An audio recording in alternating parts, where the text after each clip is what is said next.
Boa noite, Eduardo. Fernando Soares, Esportes e Notícias. Vamos recapitular um jogo onde o Cuiabá inicia bem, termina o primeiro tempo com mais posse de bola, com mais finalizações e virou eletrizante na segunda etapa, né? Um empate logo aos 8 minutos, o Cuiabá faz um gol, o Vila Nova empata, vira o jogo e no fim o Alisson Safira, artilheiro do clube, consegue empatar.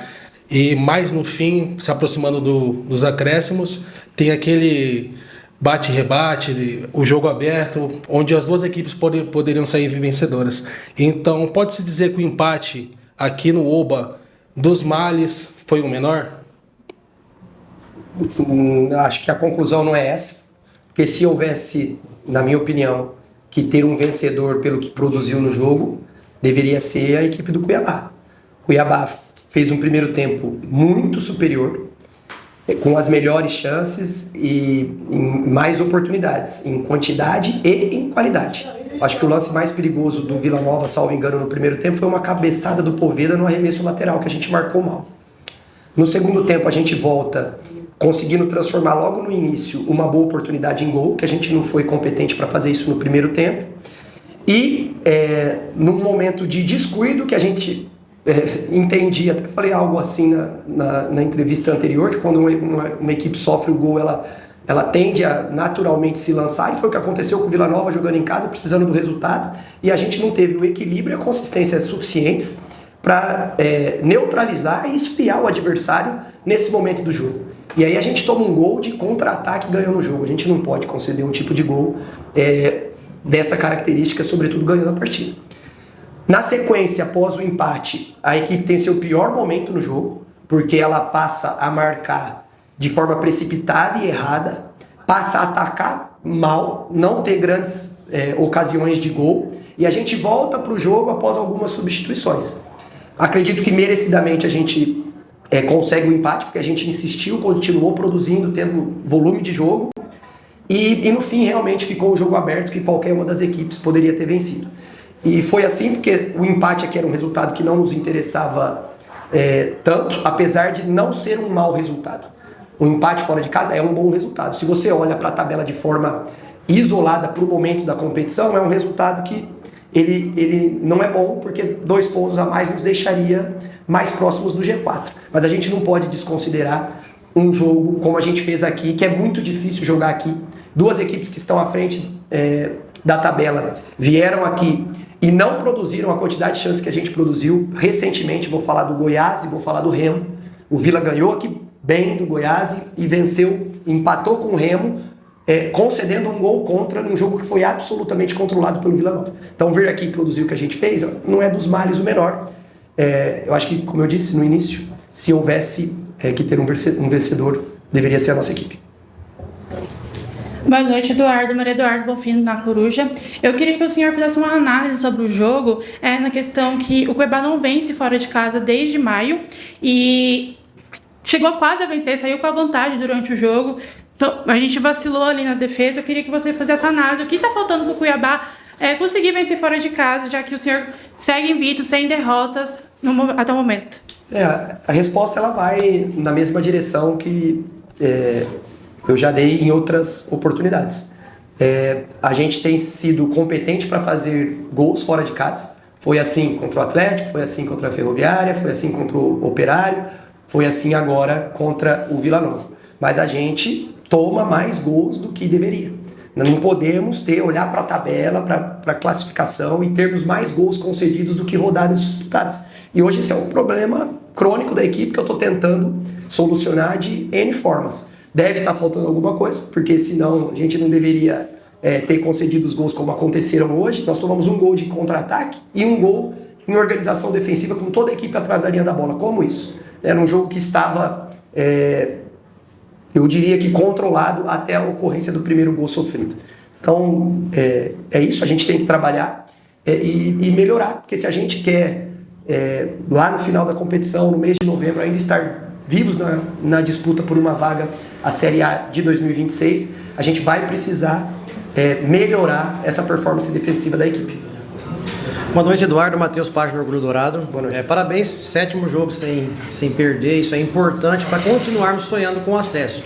Você disse que se nós não tivéssemos, se nós estamos tomando esses gols, é porque algo ainda precisa ser ajustado. Mas uma coisa que chama muita atenção ainda é o nosso ataque. Mesmo um ataque que faz gol, é um ataque que perde muitos gols. Porque durante os primeiros 20 minutos, se nós fizéssemos 2 dos mais de 4 que nós perdemos, o Cuiabá, consequentemente, estaria numa outra situação nesse primeiro tempo. É conversado isso de forma interna ou encara com naturalidade esses gols que são perdidos? Essa é mais uma boa pergunta, mas claro que a gente não encara com naturalidade, porque a gente não gosta de perder gol. Mas, como eu também já destaquei em uma outra ocasião, o gol é difícil de fazer. E você, fora de casa, mesmo com as oportunidades perdidas, você ter a competência, a qualidade para fazer 2 gols num adversário difícil, num concorrente direto, como nós fizemos hoje, o mérito ofensivo da partida, ele aconteceu. Os pontos escaparam não pela falta de competência em matarmos o jogo, vamos dizer assim, mas pela falta de consistência defensiva. E aí não é um problema da defesa. Isso precisa ficar claro, é um problema do time todo, do atacante ao goleiro ou do goleiro ao atacante. O time todo precisa defender de forma consistente o tempo todo. E quem entrar no jogo, da mesma forma. Nós precisamos ter assim um desejo absoluto de ser mais rigoroso em conceder gols aos adversários. Nós fizemos 1-0 hoje, nós saímos ganhando hoje, como saímos ganhando do Operário. Então nós temos que, a partir daí não precisamos mais fazer gol. Agora, não tomar gol nós precisamos. Aí nós, não satisfeitos, nós tomamos o segundo. E aí tivemos força para a gente fazer o segundo gol. Então, é claro que se a gente olhar por esse prisma, se tivesse feito as oportunidades do primeiro tempo, mas eu prefiro olhar por outro. Se não tivéssemos concedido o gol de empate, o primeiro, o jogo seria 1-0. Aqui seria um resultado que nos interessaria muito. Boa noite, Eduardo. Boa noite. Até pedir desculpa que a gente chegou agora. Paulo Turra acabou sendo desligado do comando Vila. Eu queria, por favor, que você pudesse fazer uma avaliação do jogo. Como é que você viu essa partida? Deu para ver você bem irritado no primeiro tempo. O Cuiabá faz um gol muito rápido, toma uma virada e por muito pouco não consegue a vitória, né? Naqueles últimos minutos ali, praticamente só deu o Cuiabá. Queria saber da sua análise, como é que você viu essa partida. A gente sabe da dificuldade do Cuiabá de vencer como visitante, mas soma mais um ponto. Um ponto é sempre importante. O nervosismo, ele se dá ao fato de todos os jogos nesse momento da temporada serem extremamente decisivos. Então a gente tem que fazer o nosso melhor o tempo todo, o jogo todo, do minuto 1 ao minuto 100, primeiro e segundo tempo.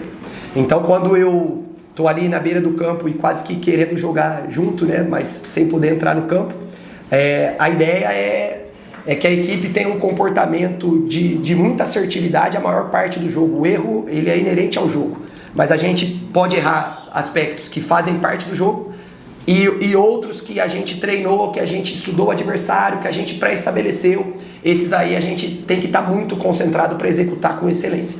E aí, nos momentos de mais irritação, é quando a equipe individual ou coletivamente deixa de fazer aquilo que estava acordado, combinado, digamos assim. O jogo foi eletrizante, acho que quem veio viu uma boa partida de futebol, um jogo até mais aberto do que eu gostaria. A gente ofereceu mais chances ao adversário do que a gente vinha oferecendo nos últimos jogos. Acho que foi o jogo que a gente sofreu mais finalizações e a gente tinha neutralizado a quantidade de finalizações dos adversários anteriores. Hoje a gente não conseguiu, preciso rever o jogo, ver com detalhes e continuar corrigindo esse aspecto que vai ser determinante para uma melhor pontuação até o fim da competição.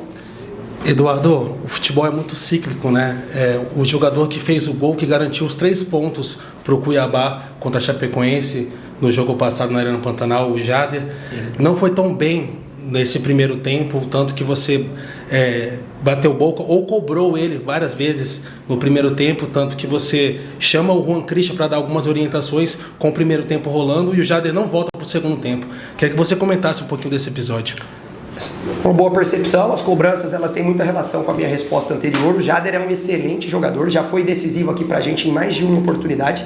Como você bem destacou, neste jogo ele fez um gol muito importante, contra o América Mineiro também.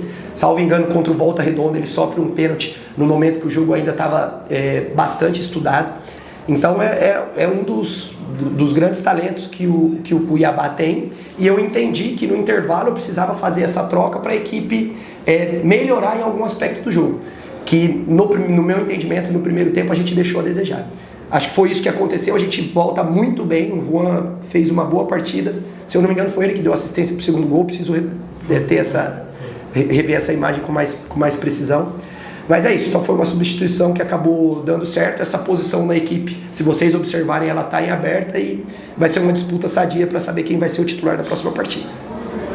Ok, pessoal? Muito obrigado e até a próxima aí, tá? Boa noite, pessoal.